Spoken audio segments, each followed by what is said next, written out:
Yeah po, Mayor.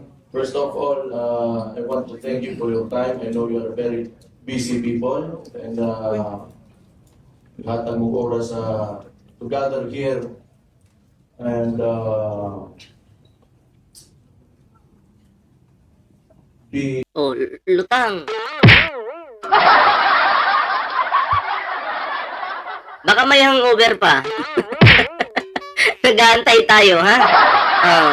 Basta, dapat yung pananalita mo dyan, dapat hindi ka matamlay. O dapat, baka lowbat. Lowbat yung katawan ba? Ano ba kayo? Baka hindi lang nakatulog eh. Oh. let's cooperate and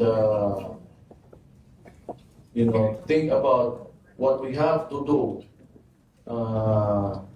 to reclaim this country and give it back to the people. I-reclaim daw nila yung Pilipinas. Okay? Bakit mo i-claim o i-reclaim hindi naman sa'yo? Tapos ibibigay daw sa mga Pilipino. Ay bakit? Nandito naman kami sa Pilipinas, ha? Ano meron doon? I-reclaim nyo para ibigay sa Pilipino? Anong klaseng yan? Diskarte yan, baste. Hindi ko maintindihan eh. Diba? Mga Pilipino na sa Pilipinas naman, wala namang inaabuso dito, wala namang mga pinapatay. Siguro kapag nanlaban ka sa kapulisan, mamamatay ka. Pero wala namang ganong issue sa panahon ni Pangulo, di ba? Ano bang meron? I-reclaim nyo? Bakit? Kayo ba yung may karapatan para i-claim or i-reclaim yung bansang Pilipinas? Ano bang meron? Sino ka ba? Ha? Sino ba kayo? Oh. Good morning po kay Vilma Calanta. Shoutout po Oh, baka yung sorry, ipipin ko na lang, ipipin ko. Basahin natin to. Oh. Reclaim yung drugs ng huli, baste. Oh.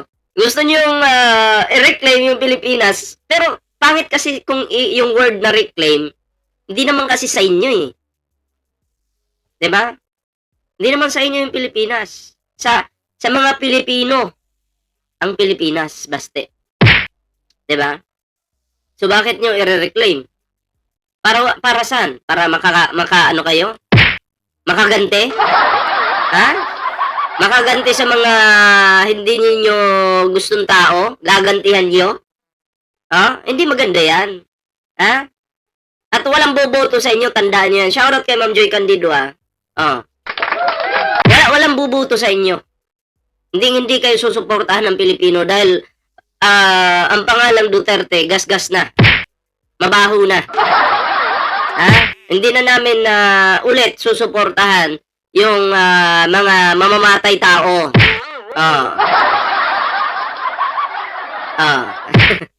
Diba? Gusto nilang manalo para si Michael Yang makalaya, para si Kibuloy makalaya, para si Alice Guo makalaya, para yung mga drug lords maging malaya na naman sa Pilipinas. Diba? Para si Digong, sa bagay, kahit manalo pa kayong presidente, hindi makakalaya yung si Digong. Kasi hindi naman po control ng Pilipinas yung ICC. Wala pong may control dyan. Mukhang malabo. Diba? So mukhang palpa ka dito, baste, no? Kaya mga pre, anong reaction nyo dito? Ayan huwag kalimutan mag-like, share, subscribe mga pre, para naman maging updated po kayo sa mga uploads natin. So tuloy po natin. Palakpakan din yung mga bobo, So, fundamentally, I joined PDP Laban because You joined PDP Laban because, unahan na kita, because gusto niyo sigurong makabalik ulit sa kapangyarihan, gano'n. Kasi kung hindi ka mag-join, sino ka ba? Hindi ka naman kilala. Diba? Pero dahil nagsama-sama kayo, magaling mambola, marami kayong kumbaga, mabubulungan. my father is a gift. The PDP Ano na siya? Paano na ang bansang Pilipinas? Puro tattoo.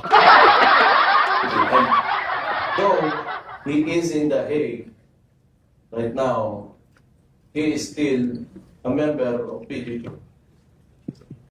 Kahit nasa Hague daw si Digong, member daw po siya ng PDP.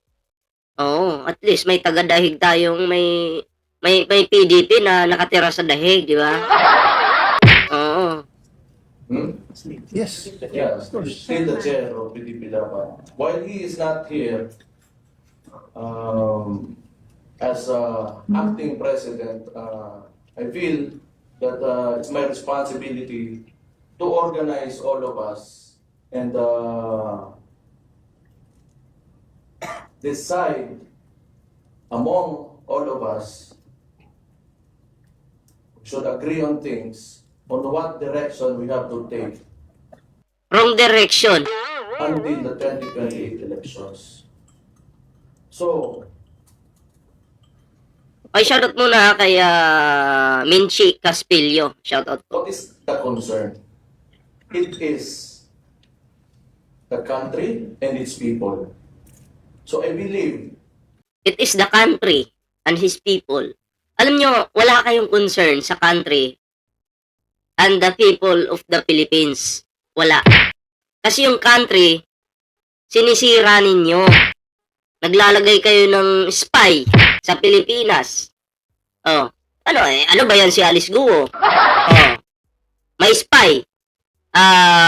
Pumapasok yung mga drug lord sa Pilipinas. Paano nangyari yun? Di ba? May drug lord sa Pilipinas. Paano niyo ayusin yung Pilipinas kung ang tatay mo mismo protector? Na pinagtatakpan mo pa. Ay, salamat po kay Precia Pineda Vlogs. Salamat po sa pa-flood control project. Salamat po sa pakulay. Ayan.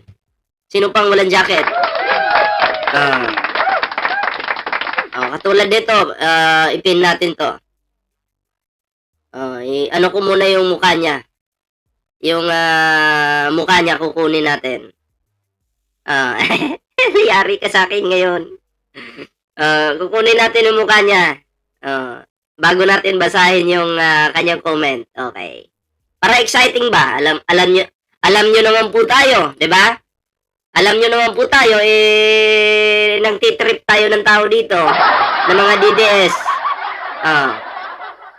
Flex lang muna natin yung kanyang pagmumuka. Okay, si Baste, tanggalin muna natin. And then, punta tayo dito sa flex natin yung pagmumuka. Ng mabahong matandang ito. Para ganahan po tayo, ha? Kasi pangit naman pag masyado tayong seryoso. Para may pulutan din po tayo. Naku, tanda mo, minalas-malas ka. Na sa live ko pa ikaw nakapasok. Grabing yan? Grabing pagmumukha yan. Wait lang yan, tangina Okay, basahin natin yung kanyang comment. Ano bang comment niya? Nakapin po nakapin. Basahin po natin yung comment niya ha. Dito sa ating YouTube channel. Ayan. Ikaw, walang direction. Vlogger, walang hiya ka. Wala daw po akong direction at ako daw po ay walang hiya. Alam mo, ikaw yung walang hiya.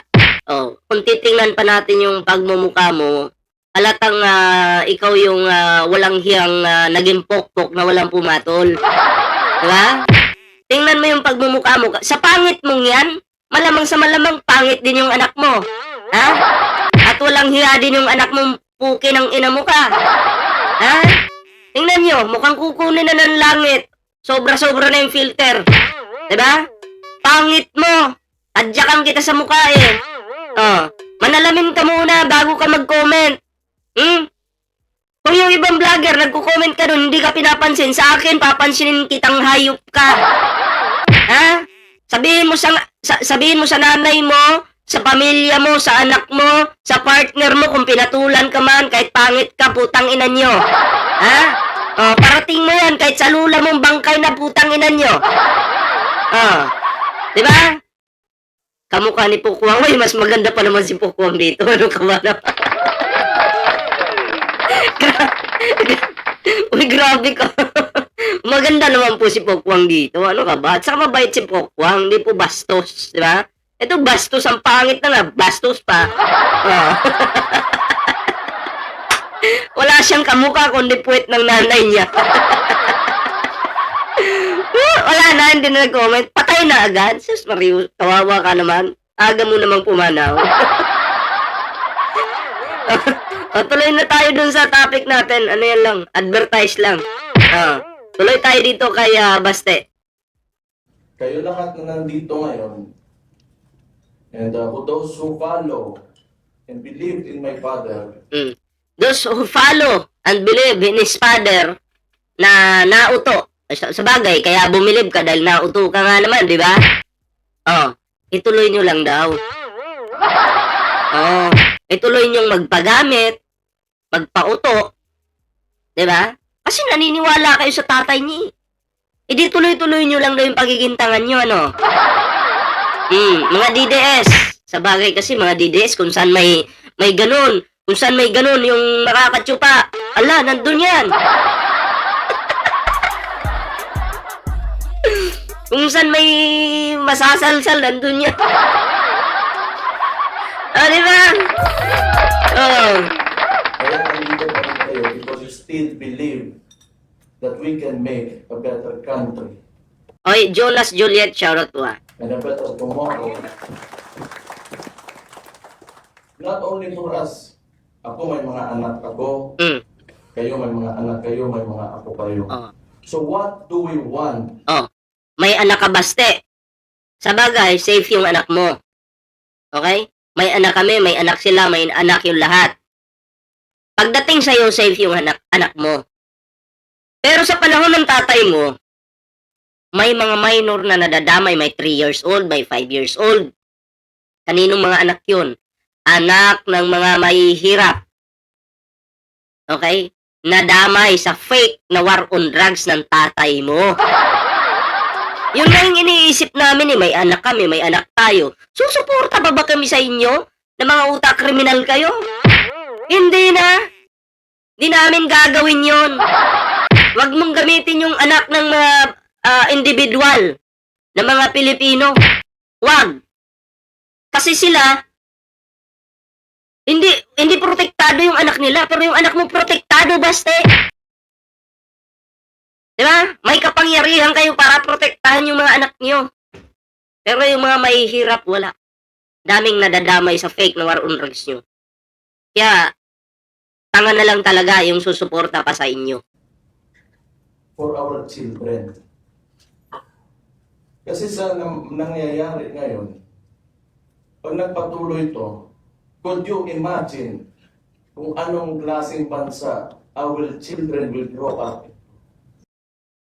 Ano bang klaseng bansa yung natutunan ng mga kabataan sa panahon ng tatay mo? Lahat ng kabataan, expert na sa pagmumura.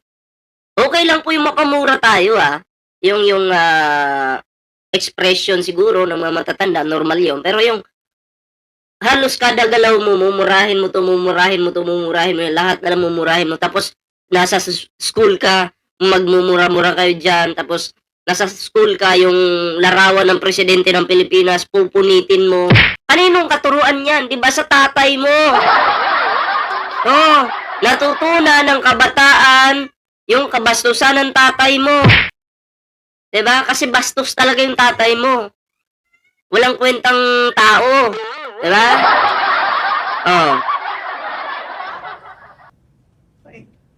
Tayo, sanay tayo sa hirap because, Paano ka naging sanay sa hirap?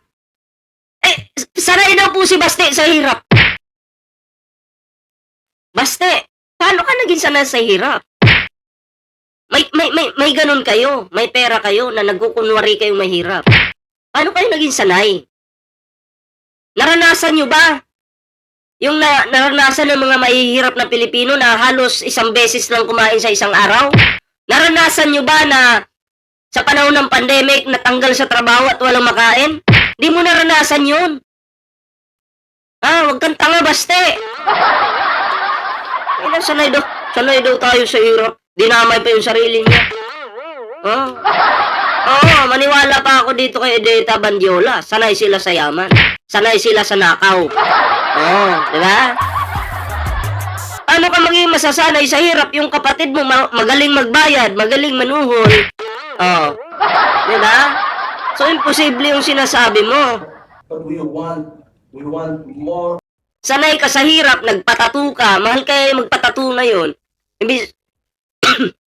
Imbis pangkain mo na lang, pinantato mo pa. Okay lang naman po yung may tattoo kung may kakayahan ka magpatato, okay lang yan. Pero sabi kasi nila, mahirap daw sila eh. Diba? Mahirap daw sila. Wala kang pampatato. Sabi niyo pa, sanay kayo sa hirap. Tumitira ng pukpok yung kapatid mo na si Pulong. Imbis pangkain na lang, pinambayad pa dun sa pukpok. Paano kayo masasanay sa hirap? Nagbabayad kayo ng pukpok. Diba? Ano yun? Niluluko mo kami. We want to make our children have a comfortable life, have a peaceful country, free of corruption. Peaceful country? Panahon ng tatay mo, peaceful ba? No corruption? Panahon ng tatay mo, Pumaldo Diskaya? Diba? Pero akala natin walang korupsyon. Bakit? Lahat ng magnanakaw noon, tahimik sa pagnanakaw. Walang kumukontra sa kanila eh. Kasi yung amo nila, presidente.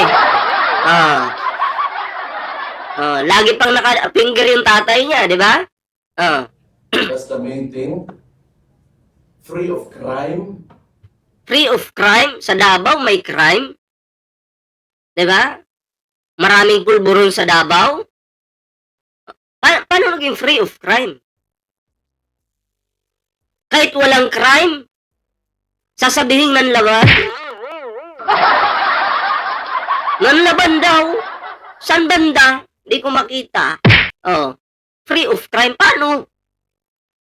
Ang gulo sa panahon ng tatay mo. Walang mga investors. Takot eh. Ikaw ba mag-i-invest ka ba sa Pilipinas kung puro gulo lang? And good governance.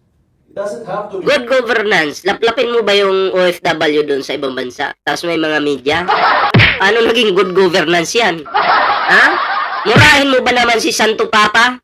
Murahin mo ba naman yung Diyos? Murahin mo ba naman yung jeepney drivers? Paano naging good governance yan? Patayo ka ng mga pabahay? Tapos ngayon, para ng ghost town? Paano naging good governance yan? Sige nga. Binusog mo si Diskaya. Pinayagan mo yung Pogo. May Alice Guo pa na tinanim. Paano naging good governance yan? May Michael Yang pa. Paano naging good governance yan?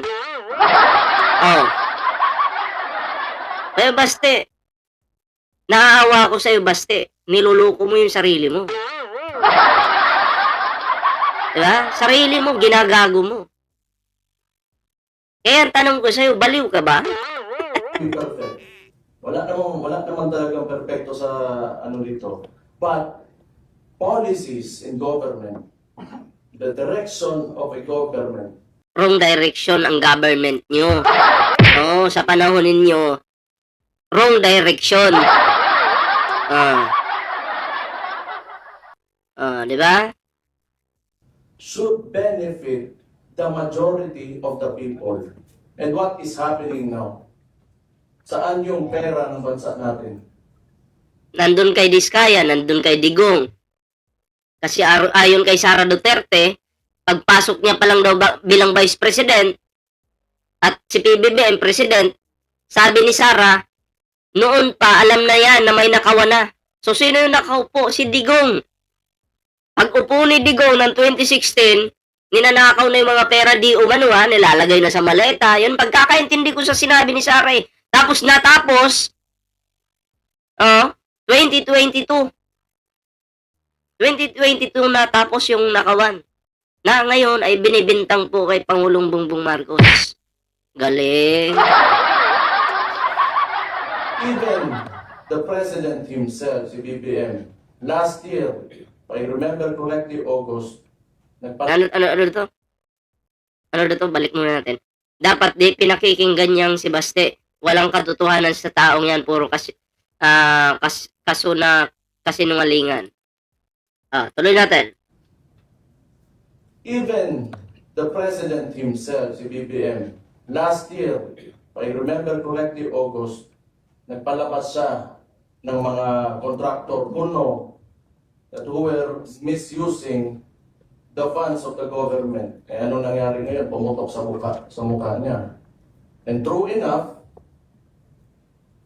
may issue talaga tayo sa pera. Hindi na pupunta. We have ghost projects. We do not have infrastructure. And how can people, especially the ordinary Filipino, yung mga mahihirap, how can they move about and help themselves if the government does not properly use government funds to improve the lives of these people? Kaya na mga nakapaligid kay Basta, iwan ko lang kung may mga DDS vloggers yan. Pero kung meron man, matik yun. Paldo. Diba? Kaya mga pre, tayo po, pinapakinggan ko lang naman po si Baste, pero hindi po ibig sabihin na naniniwala po tayo sa kanyang mga sinasabi. Kasi subok na po natin ang mga Duterteng sinungaling.